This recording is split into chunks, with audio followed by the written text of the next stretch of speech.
रहीम Fayaz Qureshi channel अवाम की ज़बान के साथ आपकी खिदमत में हाजिर है। आज मैं आपको एक ऐसी मार्केट में लेके आया हूँ जिसे फर्नीचर की मार्केट कहा जाता है। तो यहाँ पर एक उस्ताद हैं, उनसे हम बात करते हैं।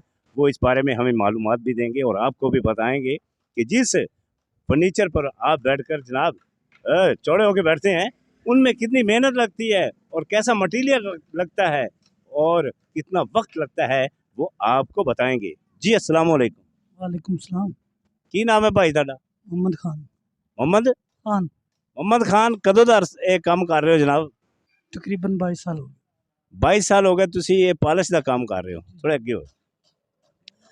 ਕੀ ਚੀਜ਼ਾਂ ਤੁਸੀਂ ਤਿਆਰ ਕਰਦੇ ਹੋ, ਯਾਨੀ ਇਹ ਜਿਹੜਾ ਤੁਸੀਂ ਬਣਾਉਂਦੇ ਹੋ, जी जी ਇਹ ਪਾਲਿਸ਼ ਕਰਦੇ ਹੋ, जी जी ਇਹ ਪਾਲਿਸ਼ ਤੇ ਕੀ ਮਟੀਰੀਅਲ ਲੱਗਦਾ ਹੈ? ਇਹਦੇ ਵਿੱਚ ਸਾਨੂੰ ਤਫਸੀਲਨ ਦੱਸੋ ਸਟਾਰਟ ਤੋਂ ਲੈ ਕੇ ਐਂਡ ਤੱਕ। ਸਰ ਇਹਦੇ 'ਚ ਪਹਿਲੇ ਰਗੜਾਈ ਹੁੰਦੀ ਰੇਗ ਮਾਰਦੀ, ਫਿਰ ਉਸ ਤੋਂ ਬਾਅਦ ਫੀਲਿੰਗ ਲਗਾ ਕੇ ਫਿਰ ਸਿਪਰੇਟ ਦਾਣਾ ਲਾ ਕੇ ਇਸਤੇਮਾਲ ਕਰਨਾ ਹੈ। ਹਾਂਜੀ, ਉਸ ਤੋਂ ਬਾਅਦ ਪਾਲਿਸ਼ ਚੜਾਈ ਜਾਂਦੀ ਹੈ, ਫਿਰ ਅਟੈਚਿੰਗ ਕਰਕੇ ਤਿਆਰੀ ਲਾਈ ਜਾਂਦੀ ਹੈ। ਤਿਆਰੀ ਸੁੰਦਰਸ ਔਰ ਸਿਪਰੇ ਲਗਾने हैं। सिलर भी चढ़ा देने हैं, लैकर भी लगा देने हैं, कुछ लोग हार्डनर भी लगवा लेते हैं। हार्डनर जो है वो हाई ग्लॉस कहते हैं उन्होंने, फिर हाई ग्लॉस पालिश हो जाती है। तकरीबन एक बैड से ਤੁਹਾਨੂੰ 3 ਤੋਂ 4 ਦਿਨ ਲੱਗ ਜਾਂਦੇ ਹੈਗੇ। ਕਾਫੀ ਮਿਹਨਤ ਹੁੰਦੀ ਹੈਗੀ। ਹੁਣ ਫਾਈਨਲ ਤੇ ਪਹੁੰਚਿਆ ਪਿਆ। ਅਗਰ ਤੁਸੀਂ ਸ਼ੁਰੂਆਤ ਤੋਂ ਵੇਖਦੇ ਤੇ ਕਾਫੀ ਮਿਹਨਤ ਹੁੰਦੀ ਇਹਦੇ ਤੇ। ਯਾਨੀ ਇਹ ਤੁਸੀਂ ਡਬਲ ਬੈੱਡ ਬਣਾ ਰਹੇ ਹੋ। ਇਹ ਡਬਲ ਬੈੱਡ ਦੀ ਮੁਕੰਮਲ ਜਿਹੜੀ ਸ਼ੀਟਾਂ ਨੇ ਉਹਨੂੰ ਤਕਰੀਬਨ ਕਿੰਨਾ ਵਕਤ ਲੱਗਦਾ ਹੈ ਤੁਹਾਡੇ ਕੰਮ ਤੇ? ਸਾਡੇ ਕੰਮ ਤੇ ਤਕਰੀਬਨ 15 ਦਿਨ ਲੱਗ ਜਾਂਦੇ ਨੇ ਜੀ। ਮੁਕੰਮਲ ਇਹਨੂੰ ਬੈੱਡ ਬਣਾ ਕੇ ਫਿਰ ਉਹਨੂੰ ਪਾਲਿਸ਼ ਕਰਕੇ ਫਿਰ ਮਾਰਕੀਟ ਜਦੋਂ ਸੇਲ ਹੁੰਦਾ ਨਾ ਸ਼ੋਰੂਮ ਤੇ ਪਹੁੰਚਦਾ ਹੈ, तकरीबन 15 दिन में तैयार हो जाता है एक पीस बेड ड्रेसिंग शोकेस। जी 15 दिन लगते हैं एक बेड को पॉलिश करने के लिए, यानी 15 दिनों में आप यकीन कर लीजिए कि कितना वक्त होता है। तो ये बहुत सी मेहनत होती है, फिर जाके ये चीज़ें तैयार होती हैं। तो मैं इसीलिए आवाम की ज़बान बन के आता हूँ, ज़बान से निकले अल्फाज लेके आता हूँ।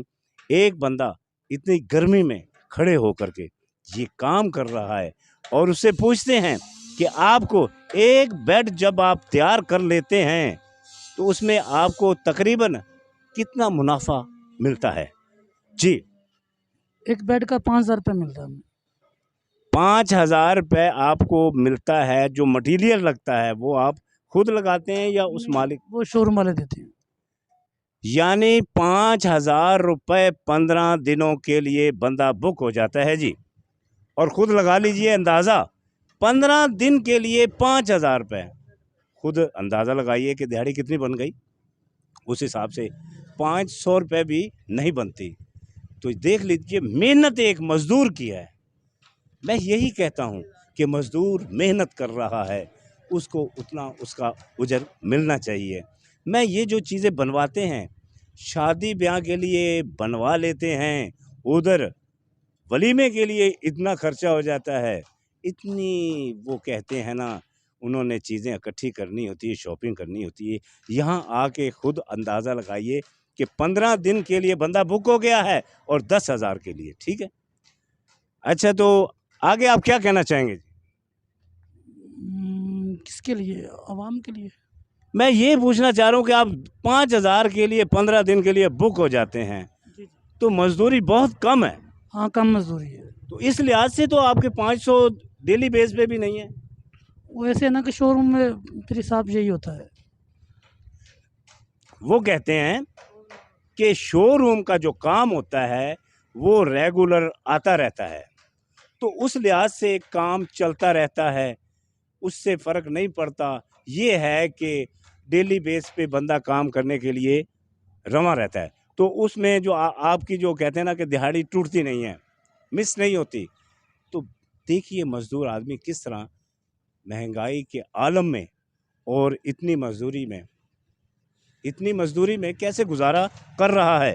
बाज़ औक़ात के लोगों के किराए के मकान होते हैं, बच्चे होते हैं। देखिए बाकी अल्लाह पाक ने जो रिज़्क़ देना है वो उसने देना है, और किसी को कम है या ज़्यादा है, खाना तो वो खा कर ही सोएगा।